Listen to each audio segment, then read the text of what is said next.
le coup d'envoi est donné. Alors, Pascal m'a dit de faire attention de donner des coups de pied dans le ballon parce qu'il y a plein de trucs. Et c'est, voyons qui c'est qui récupère. Ah, voilà. Et c'est Mamadou, le second de ligne de l'équipe des Rouges, qui récupère le ballon et il va créer le premier point de fixation au centre du terrain. Mamadou. Alors, Mamadou, c'est un gars que j'ai connu à l'usine Renault de Flins.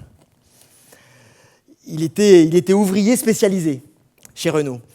Alors, c'était un solide gaillard, hein. C'était un gars qui faisait au moins 1m90, un bon quintal, il avait un coup de taureau, des bras de déménageur, une force de la nature, le Mamadou, un solide. Et d'ailleurs, c'est pour ça qu'on l'avait embauché à la régie Renault, parce qu'à cette époque-là, les postes de travail étaient cotés de 1 à 5 en fonction de la pénibilité. Les postes cotés 5 étaient les postes les plus difficiles, et Mamadou occupait un poste coté 5. C'était la médecine du travail qui définissait la pénibilité de ces postes-là. À l'époque, on fabriquait le premier modèle de la Renault Twingo.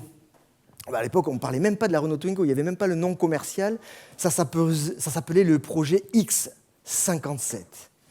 Ouais, j'ai l'impression. Alors moi, j'étais jeune, j'étais là en tant qu'ergonome apprenti, j'avais l'impression d'être dans un film de James Bond, quoi. J'avais des secrets industriels qui me passaient, là. Mon boulot, moi, c'était d'analyser le travail de Mamadou à son poste de travail, en vue d'en diminuer la pénibilité.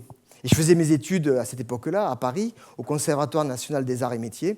Et donc, je passais mes journées, parfois mes nuits, à observer Mamadou en train de travailler, à discuter avec lui pour essayer de comprendre un petit peu quels étaient ses modes opératoires, ses stratégies opératoires, comme on disait à l'époque. Je vais vous présenter le poste de Mamadou, vous allez un peu mieux comprendre de quoi il s'agit. Ça va, tout va bien ? Bon, alors d'accord, si tout va bien, tant mieux. Voilà, ça c'est le poste de Mamadou. Alors Mamadou est là, et en face c'est son collègue René. Parce que Mamadou devait, avec René, soulever le bas de caisse arrière de la Renault Twingo, qui était une tôle d'à peu près 10 kg. Il soulevait à deux ce bas de caisse, cette tôle, la déposait sur une machine qui tournait, pivotante comme ça, et puis il y avait des automates qui soudaient différentes pièces qu'il disposait sur ce robot.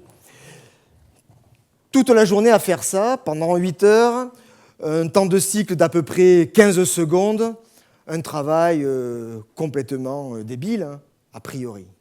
A priori parce que les ergonomes parlent de l'écart entre le travail prescrit et le travail réel. Ils ont révélé dans les années, à peu près dans les années 50-60 qu'il y avait un écart entre le travail réel et le travail prescrit. La prescription elle est importante, hein. On a besoin de savoir ce qu'on doit faire. Mais la réalité de ce qu'on fait exactement, si vous faites attention à ce que vous faites réellement au boulot, vous vous rendrez compte que vous ne faites jamais exactement ce qu'on vous a dit de faire. Et d'ailleurs, il vaut mieux, parce que si vous vouliez, par exemple, plomber l'entreprise, vous pourriez faire la grève du zèle, c'est-à-dire appliquer à la lettre, de façon extrêmement zélée, la prescription qui vous est donnée dans votre entreprise. On appelle ça la grève du zèle. Et ça marche. Vous appliquez la règle, et tout s'arrête. Alors, Mamadou, il ne faisait pas exactement ce qu'on lui disait. Alors, il devait disposer des pièces comme ça, mais il faisait toujours quelque chose un peu différent. Par exemple, quand il allait poser ses pièces sur le tapis, là, il observait ce qui se passait tout autour de lui. Il regardait l'état du convoyeur aérien, parce qu'il y avait un convoyeur aérien qui récupérait la tôle assemblée pour l'amener dans d'autres ateliers. Il observait et ça lui disait ce qui se passait à d'autres endroits de l'usine, des endroits qui lui étaient invisibles. Mais du coup, il pouvait anticiper, il pouvait organiser son travail différemment, il pouvait se prendre des micro-pauses, juste pour souffler. Et puis parfois, Mamadou, il sortait subrepticement de sa poche le tournevis. Il avait entendu un petit cliquetis et il se mettait à régler la machine. Alors ça, c'est formellement interdit. Parce qu'il n'était que ouvrier spécialisé. Il ne faut pas oublier quand même qu'il y a la division du travail. Hein, y a le travail en miettes. Taylor. Hein, vous connaissez Taylor. le taylorisme. Taylor, lui, disait un truc extraordinaire. Il disait, l'ouvrier, quand il rentre dans l'usine, il doit déposer son intelligence au vestiaire. Voilà, il ne réfléchit pas. Eh bien, Mamadou, si, il réfléchissait étrangement. Et donc, il réglait cette machine. Et parfois, la tôle, quand elle avait fini d'être soudée, elle était éjectée sur un tapis roulant. Et parfois, elle partait un peu en travers. Alors, je vais vous faire la tôle, parce que c'est important. Alors, donc, vous imaginez, je suis la tôle. Alors, je vais vous faire l'éjection de la tôle. Vous suivez, parce que c'est très... Voilà. Alors, je suis la tôle. Bon, moi, je la fais comme ça. Je ne sais pas vous, mais... ça ne ressemble pas du tout à une tôle, mais ça vous demande juste un peu d'imagination. Alors, elle fait... Normalement, quand elle s'éjecte, elle fait... Hop! Ah, je vais vous faire au ralenti. Hop! Oui, il y avait ralenti au départ, c'est tout. Mais ce qui se passait, parfois, c'est que la tôle, elle faisait ça. Hop! Et là, c'est le bordel, quoi. Là, c'est bourrage, quoi. Tout s'arrête. Tout l'atelier est bloqué. On est en flux tendu, mesdames et messieurs, en flux tendu. Vous vous rendez pas compte? Madame, vous aviez commandé une Renault Twingo rose fuchsia. Vous deviez l'avoir samedi. Mais sauf que tout s'est arrêté parce que justement Mamadou a laissé faire.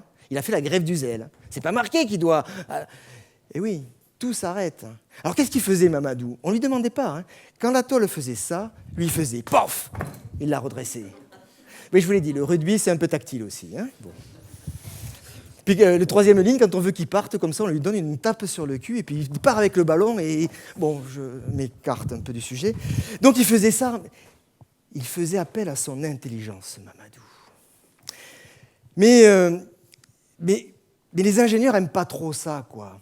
Les initiatives chez les ouvriers. Depuis Taylor, les chefs comme ça pensent que les travailleurs, les ouvriers sont un peu feignants et incompétents. Et que donc les initiatives, ce n'est pas pour eux. Il y a une différence entre ceux qui pensent et ceux qui exécutent. Ouais. Bon. Pourtant, Mamadou, il régule le système.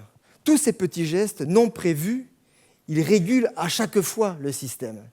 C'est ce que chez les Grecs anciens on appelait la métisse, l'intelligence rusée. Au rugby aussi, on a quelque chose comme ça.